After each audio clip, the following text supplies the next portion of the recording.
Harald Beyer y su título se llama Reformas. ¿Qué semillas debemos sembrar? ¿Hacia dónde vamos, don Harald? Ingeniero comercial de la Universidad de Chile y Master of Arts y doctor de Economía en la Universidad de California. Hoy es director del Centro de Estudios Públicos, entidad a la que ingresó en el año 1987 como investigador, permaneciendo hasta el 2011 cuando asumió como ministro de Educación del entonces presidente Sebastián Piñera. Previamente fue integrante de los consejos asesores presidenciales de la educación para la reforma previsional y trabajo y equidad convocado por la presidenta Michelle Bachelet. Durante el gobierno del presidente Piñera, en el 2010, integró el panel de expertos para una educación de calidad y la comisión asesora para la definición del salario mínimo, y fueron nombrados representante de la Presidencia de la República en el Consejo Universitario de la Universidad de Chile. Pido entonces un fuerte aplauso para don Harald Beyer.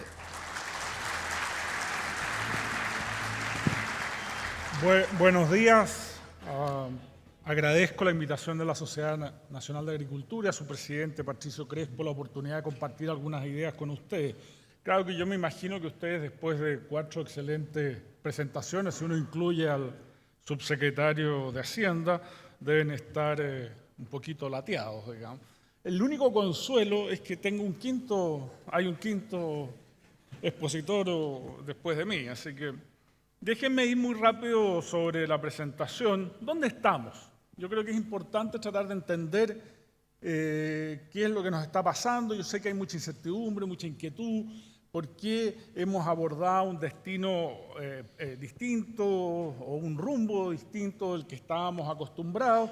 Y voy a tratar de explicar eso muy brevemente para pasar después a las reformas que yo creo que son oportunas. Si uno recuerda el diagnóstico del gobierno actual, a estas alturas ya está un poco desdibujado, ¿no es cierto? Pero básicamente tenía como 4 grandes elementos, ¿no es cierto? Primero, la idea de que había un fuerte descontento social en Chile, y ese fuerte descontento había que abordarlo de alguna manera, que detrás de ese descontento había, por un lado, una percepción de desigualdad que no cedía y que incluso se argumentaba, en algunos casos había aumentado, y eso tenía a su vez 2 dimensiones, socioeconómica, que tal vez no era la más importante desde el punto de vista del análisis que hacía el gobierno, sino que también había una desigualdad de poder. Y esa desigualdad, de alguna forma, había que enfrentarla. Si ustedes recuerdan el video de la reforma tributaria que reflejaba de alguna forma la aproximación del gobierno a los asuntos públicos, decía, esta reforma la quieren detener los poderosos de siempre. ¿No es cierto? Esa era un poco la mirada que existía respecto del estado en el que estaba el país. Y por supuesto, esto se agregaban 2 elementos adicionales, ¿no es cierto? Teníamos un modelo que producía resultados insuficientes, en parte porque no se habían llevado adelante reformas estructurales profundas y tampoco había necesariamente, ¿no es cierto?, un consenso razonable en el país. El modus vivendi, por así decirlo, había que transformarlo drásticamente, crear un nuevo consenso. Y, claro, la motivación principal, como declaró en su discurso donde la presidenta Bachelet aceptó la nominación presidencial, es que el país estaba al borde de una crisis institucional. Producto de toda esta situación, ¿no es cierto?, el país estaba al borde de una crisis institucional y en cualquier momento el país podía de alguna forma derrumbarse, entre comillas. Por supuesto, esto ligado a la caída de la confianza en un conjunto amplio de instituciones en el país. Ese era básicamente, ¿no es cierto?, el cuadro con el que asumía el gobierno y, por lo tanto, en ese contexto, el cuadro o el objetivo principal era superar este malestar profundo que el país vivía. Y para eso, una transformación profunda en la institucionalidad político-constitucional, ¿no es cierto? Había algo en la institucionalidad política que impedía que se expresaran realmente las fuerzas del país. En parte el descontento era producto de eso, porque la ciudadanía quería avanzar en una dirección, ¿no es cierto?, y nuestra institucionalidad político-cultural no permitía, o constitucional no permitía que esto se materializara. Había también la necesidad de un nuevo paradigma, ¿no es cierto?, para las instituciones y políticas económicas y sociales. Todo esto se hablaba en ese entonces, no sé si ustedes recuerdan, pero se hablaba de la necesidad de un nuevo paradigma, de reformas estructurales, etcétera, etcétera. Era parte del análisis. Había que hacer, por lo tanto, una reforma tributaria, una reforma laboral, ¿no es cierto?, había que desmercadizar algunos ámbitos de la vida social. Y, por supuesto, a partir de todas estas reformas, ¿no es cierto?, se iba a estar abordando esta crisis de confianza que existía en el país. Eso era muy sintéticamente la visión que había del gobierno, ¿no es cierto? Una visión que por supuesto había sido alimentada por la baja popularidad del presidente Piñera, por las movilizaciones estudiantiles, por un sinnúmero de fenómenos que estaban ocurriendo también en otros lugares del mundo, ¿no es cierto? Una crisis de confianza en todas las instituciones de la democracia representativa, por así decirlo, que no era un fenómeno particular de Chile, sino que un fenómeno mundial. Todo eso de alguna forma configuraba este panorama que yo he mencionado. Y además, las condiciones parecían estar dadas, ¿no es cierto? Gran apoyo electoral no solo a la presidenta, sino también a su coalición, una oposición, por un lado, desconcertada frente a los hechos que estaban ocurriendo y que tampoco tenía fuerza para articular un mensaje frente a este fenómeno que estaba ocurriendo. Y claro, un relato de la nueva mayoría que muchos consideraban muy convincente, ¿no es cierto? Hay enojo en el país porque hay desigualdad y esta se mantiene porque hay grupos de poder que impiden las transformaciones que necesitamos y hay demasiado mercado que reproduce las desigualdades iniciales. Muy resumidamente, ¿no es cierto? Pero esa era la visión con la que de alguna forma, puntos más, puntos menos, llegó la coalición gobernante, por supuesto con muchos matices al interior de ellos que hemos visto durante toda su gestión. Sin embargo, este proyecto político parece haber fracasado. Si uno mira las encuestas, ¿no es cierto?, la presidenta que comenzó con una aprobación del 56% de su mandato, hoy día tiene menos de un 20%, en la encuesta CEP un 15% de aprobación y un gran rechazo en los grupos medios, que son los grupos que de alguna forma están comandando la vida política del país. Son los grupos que eligieron al presidente Piñera, son los grupos que le quitaron su apoyo, son los grupos que eligieron a la presidenta Bachelet y que luego le quitaron también su apoyo, ¿no es cierto? Son grupos que están más críticos del proceso político, que son grupos que tienen más independencia respecto a los distintos actores políticos y por lo tanto están en una situación más bien crítica de los fenómenos que están ocurriendo. Ahora, ¿por qué fracasó este modelo? Hay una explicación, digamos, sencilla, que las reformas fueron mal implementadas, ¿no es cierto? Y además la presidenta fue golpeada por el caso Cabal y eso le quitó fuerza a su gobierno. ¿No es cierto? Eso es una explicación simple que en el fondo el proyecto político no es incorrecto, sino que sufrió ciertos accidentes que de alguna forma descarrilaron, pero hay que subir el tren a la línea férrea de nuevo y va a poder seguir avanzando plenamente. Yo creo que eso no es real.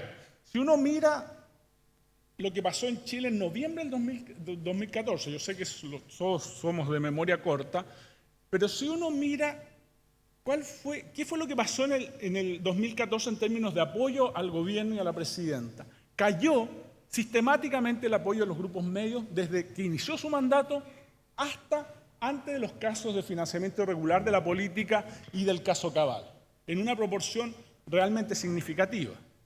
Los grupos medios aprobaban en alrededor de 20 puntos a la presidenta por sobre la desaprobación. En noviembre del 2014 desaprobaban 20 puntos por encima de la aprobación. O sea, en un lapso de 8 meses el gobierno se desplomó. Por supuesto, se desplomó aún más con los casos de Cabal y de financiamiento irregular. Entonces, ¿qué es lo que realmente pasó? Creo yo, el diagnóstico fue equivocado. Aquí hay algunos de los argumentos y ese diagnóstico hoy día fue tan equivocado que indudablemente es muy difícil de recuperar desde el punto de vista de los esfuerzos de esa coalición política. Eso no significa que la coalición de centro-derecha esté muy bien, digamos. Lo que básicamente significa es que ninguna de las coaliciones políticas ha entendido bien el proceso de modernización que ha vivido Chile. Y ese proceso de modernización es clave de entender para poder proyectarse políticamente.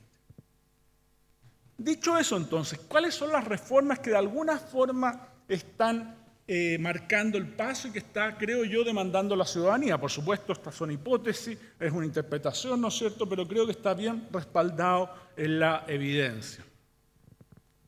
En primer lugar, si uno ve lo que ha ocurrido en Chile, es un alto nivel de satisfacción con la vida que están viviendo las personas, que es un poquito inconsistente con esta tesis del malestar. ¿Cómo puede ser posible que haya un gran malestar si la gente está satisfecha con lo que ha alcanzado? Y lo que realmente hay detrás de este fenómeno es que los procesos de modernización también traen muchas inseguridades, ¿no es cierto? Y lo que realmente uno está observando cuando uno mira las encuestas con cuidado, y aquí les traigo una lámina de la encuesta CEP, que la gente tiene muchas inseguridades respecto a cosas muy específicas. Por ejemplo, ¿qué va a pasar con ellos en la vejez? ¿No es cierto? Y, por supuesto, esto explica por qué el tema previsional genera tanto interés y genera tantas marchas. ¿Qué va a pasar con ellos en caso de una enfermedad grave, por ejemplo, que no puedan financiar? Etcétera, etcétera. Hay un listado de problemas que la gente siente como graves, en caso que les ocurra. ¿Por qué? Porque el proceso de modernización que ha vivido Chile, si bien ha sido espectacular, como mencionaba Alfredo, ¿no es cierto?, trae consigo además ciertas inseguridades. La gente alcanza un nivel de vida y ese nivel de vida es muy frágil, ¿no es cierto? Porque un choque económico, por ejemplo, lo puede hacer descender. Entonces, ¿cómo me protejo yo frente a esas situaciones? Y esa es, creo yo, la gran interrogante que tiene la ciudadanía. ¿Cómo protegerse de las inseguridades propias de los procesos de modernización? Entonces, por supuesto, si uno mira ahora lo que está pasando con el crecimiento, que es una fuente de protección, hay que olvidarse, el crecimiento no solamente hay que mirarlo como bienestar, sino que como seguridad. Cuando las economías crecen, la posibilidad de un shock que afecte mi nivel de vida es mucho más bajo que cuando las economías no están creciendo.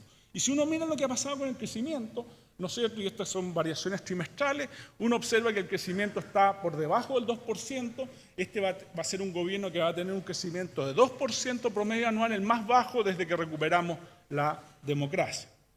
Entonces, preocupación por esta variable.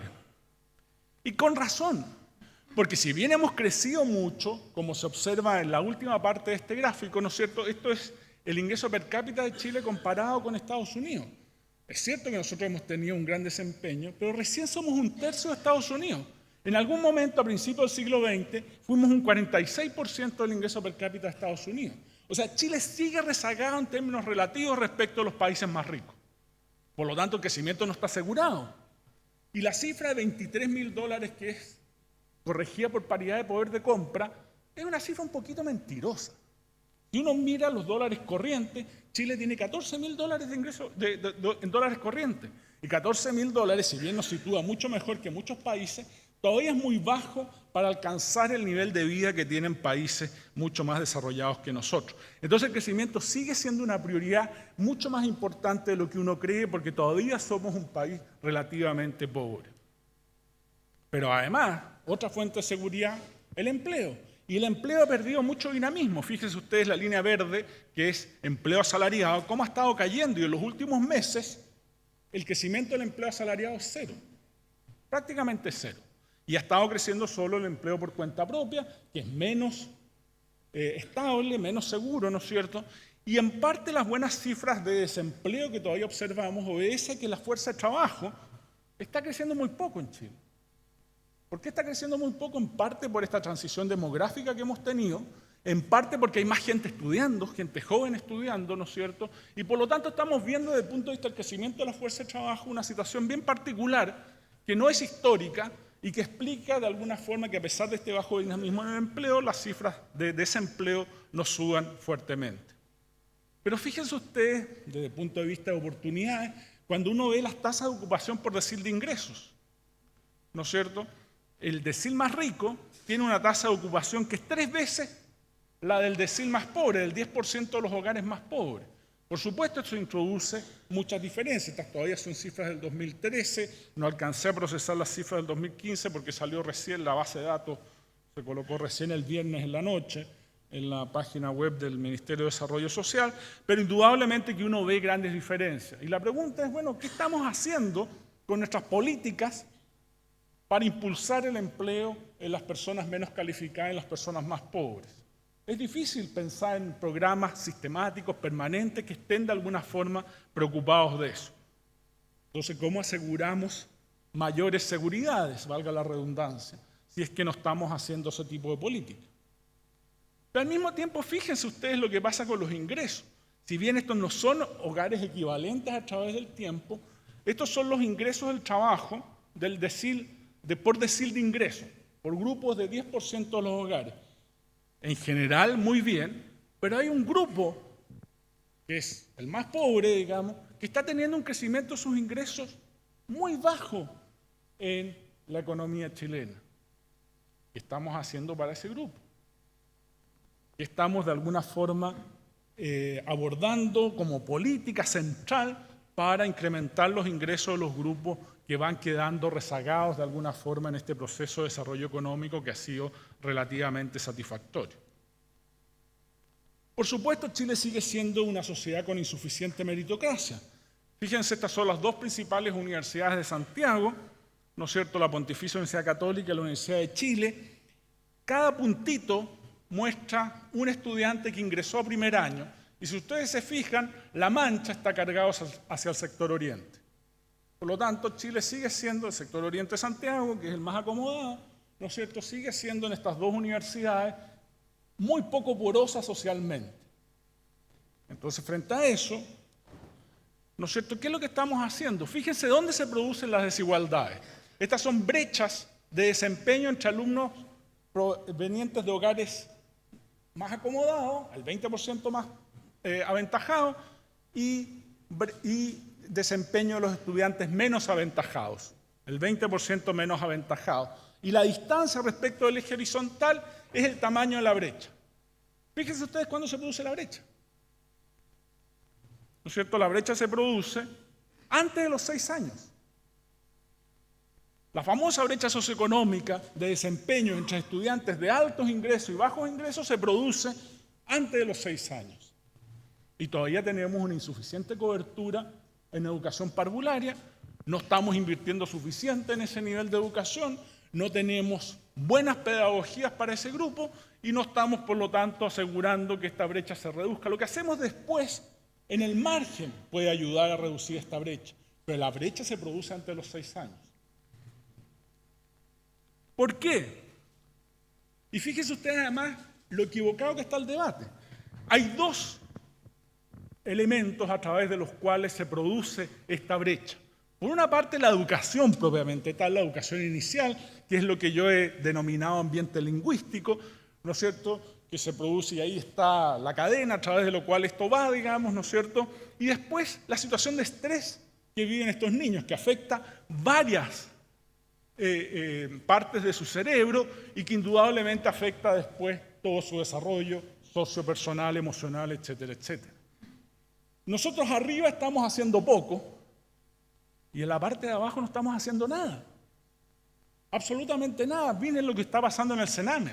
Miren lo que está pasando, ¿no es cierto?, en niños que nacen fuera del matrimonio y que no tienen realmente apoyo social desde el Estado.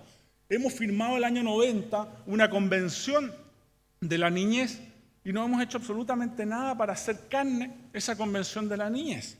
En cambio, estamos dispuestos a financiar gratuidad universal en la educación superior, donde más o menos la mitad de los recursos se va al 20% más rico. Entonces uno dice, bueno, ¿cómo podemos construir una sociedad más equitativa, más porosa socialmente, si estamos usando políticas equivocadas? Estamos gastándonos los recursos en gratuidad universal, ¿no es cierto?, donde no vamos a tener efectos, donde los recursos se concentran en las personas más acomodadas y al mismo tiempo no estamos corrigiendo las brechas que se producen antes de los 6 años. Y además, si uno dijera, bueno, tenemos que gastar más en educación superior, ¿dónde tenemos que gastar realmente? Chile, esto refleja el número de investigadores por 1000 empleos, ¿no es cierto? El punto rojo que está en esa lámina es Chile. La línea punteada es el mejor ajuste entre la experiencia de los países, de los distintos países del mundo y el número de investigadores por cada 1000 empleos. Y fíjense que nosotros tenemos 0,79 investigadores. Esto es más bajo que el promedio de África. Y si ustedes miran el proyecto de educación superior, nosotros no estamos invirtiendo en investigación y desarrollo. Desde el año 2000, que vamos diciendo, el año 2000 teníamos 0,40% del PIB gastado en investigación y desarrollo. Todos los presidentes han dicho que vamos a invertir más en investigación y desarrollo. Hoy día es 0,38%. Y claro, no estamos dejando espacio. Y esto genera mayor crecimiento, genera más oportunidades, ¿no es cierto? Genera un conjunto de políticas que son virtuosas y no poco virtuosas como las que la mencioné recientemente. Pero además, a propósito de la exposición de Emilio. Nosotros, claro, somos un país de la OECD, ¿no es cierto?, y queremos tener los niveles de seguridad que tienen esos países. Entonces nosotros se pregunta, ¿qué tan seguro se siente usted caminando solo en la noche en la ciudad o área donde vive? El porcentaje que dice, sí, Chile está a la cola, digamos. Está a la cola y solamente supera a Grecia. Pues sabemos los problemas que ha tenido Grecia, digamos, una tremenda crisis internacional, ¿no es cierto? Y en general los niveles de seguridad ciudadana, en este caso, son mucho más altos en los países de la OECD y nosotros estamos relativamente atrás. O sea, en Indonesia hay más seguridad que en Chile.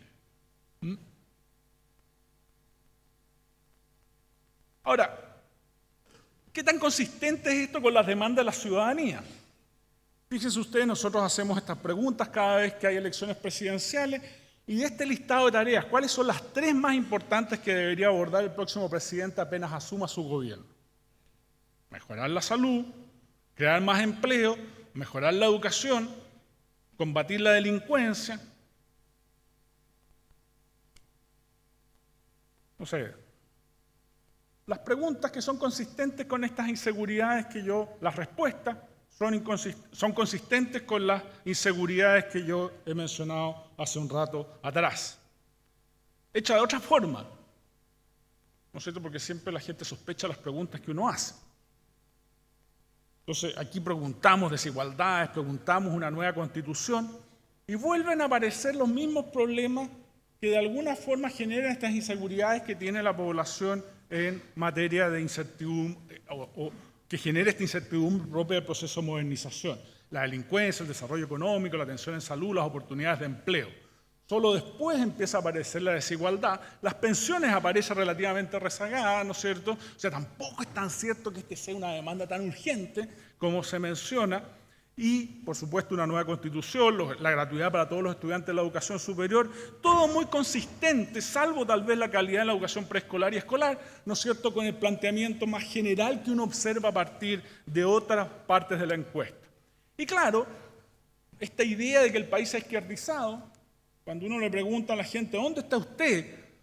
¿Y dónde le gustaría que se ubicara el gobierno del próximo presidente? Fíjense ustedes que 1, 2 y 3, que representa como, por así decirlo, el grupo más de izquierda, ¿no es cierto?, suma un 11% apenas. Y lo que busca la gente son candidatos más bien moderados, más bien que se mueven hacia otra dirección, por lo tanto, tampoco parece haber respaldo electoral para una agenda de estas características. Ahora, eso no significa, desde el punto de vista electoral, de que la centro-derecha o la centro-izquierda tengan más o menos asegurado la elección presidencial, sino que lo que más bien muestra es que hay una demanda por un sentido común, por unas posiciones intermedias, ¿no es cierto?, que de alguna forma permitan mover al país en la dirección correcta. Así que, concluyendo, me parece que el proyecto actual de la nueva mayoría ha quedado dibujado y es difícil que pueda levantarse a partir de las mismas premisas sobre las que se construyó. Eso porque el diagnóstico que lo inspiró fue equivocado. Yo creo que cuando uno mira las cantidades de datos que se han ido produciendo en Chile, eso queda relativamente claro. Ese descontento social por lo demás no parece existir. Lo que hay son inseguridades que hay que abordar, que es parte de la política, ¿no es cierto?, abordarla. Y indudablemente que la suerte de la próxima elección se va a resolver por la capacidad de las dos coaliciones de entregar más seguridades que las que hoy día tienen los chilenos y dentro de esa seguridad el crecimiento económico, el empleo, etcétera, etcétera, ocupan un lugar central. Muchas gracias.